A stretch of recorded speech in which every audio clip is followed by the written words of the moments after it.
तो एशिया के शीशाए तकवा को कर दो पाश पाश।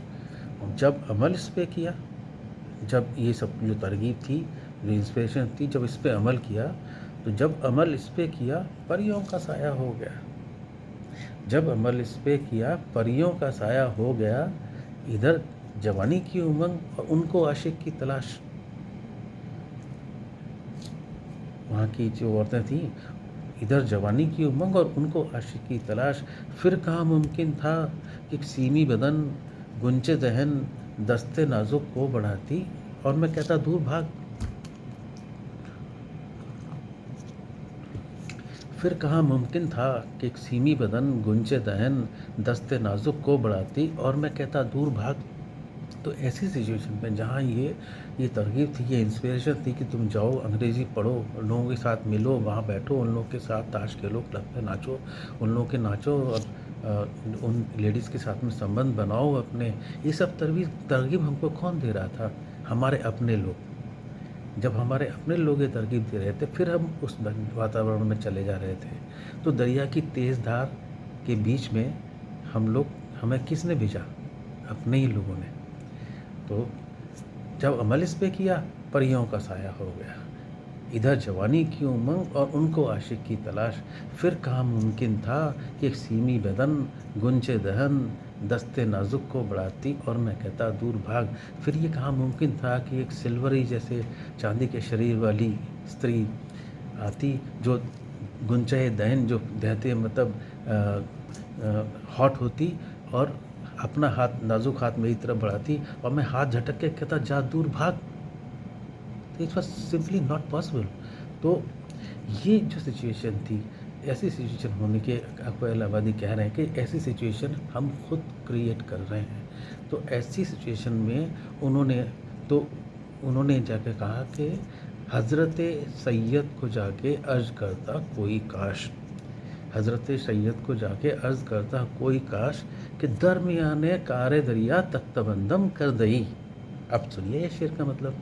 दरमियाने कारे दरिया तख्तबंदम कर दई, दरिया की धार के बीच में तख्तबंदम तख्ते से बांधकर दई छोड़ दिया है। दरिया की तेज़ धार के बीच में तख्ते से बांधकर छोड़ दिया है। बाद ई गोई, बाद में ये कहा है दामन तरमकुन, कपड़े भीगे नहीं। तो शेर ये है कि दरमियाने कारे दरिया तख्तबंदम कर दई, बाद ई गोई कि दामन तरमकुन होशियार बास। तो हम ऐसी सिचुएशन क्रिएट कर रहे हैं जहाँ पर ये सारी चीज़ें होंगी और लोग जब उस वेस्टर्न तालीम को पढ़ेंगे जाके, तो इन सब के ऊपर अपना कंट्रोल नहीं रहेगा और हमारी जो एशिया की जो संस्कृति है वो पाश पाश हो जाएगी। उस समय ऐसा सोचा था उन्होंने और ये कहा था। तो शेर में बात ये है, क्योंकि ये समझ में नहीं आता है, लेकिन कितनी आसान बात कही गई है कि अपने आप हमको डगमगाने वाली सिचुएशंस हम खुद क्रिएट करते हैं, उनमें अपने आप को डालते हैं और फिर कहते हैं कि इसमें हम इतना संयम रखें कि हम पर इसका असर ना हो। बहुत पुराना नज़्म थी। फिर से मैं इसमें बीच में 2 लाइनें भूल गया, याद करने की कोशिश की तो भी याद नहीं आई और 2 वीडियोज़ में इस तरह से मैंने इसको पूरा किया। आशा है आपको ये पसंद आएगा। बातें तो मुझे बहुत सारी आपसे करनी है, लेकिन ये वाली नज़्म को यहाँ ख़त्म करते हैं। अगली बार मिलेंगे तो फिर मैं कोई एक हिंदी की शुद्ध हिंदी की कविताओं के बारे में बात करूँगा जो आपको बहुत पसंद आएगी, मुझे इस बात का भरोसा है एकदम। और बहुत ऐसे कवि की जिस कवि के लिए आपने कवि सम्मेलन अटेंड किए होंगे और उनको सुना होगा और उनकी एक एक कविता पे आप झूमे होंगे। उनकी एक बहुत ही श्रृंगारिक कविता हो सकता है आपने नहीं सुनी होगी, मैं सुनाऊँगा।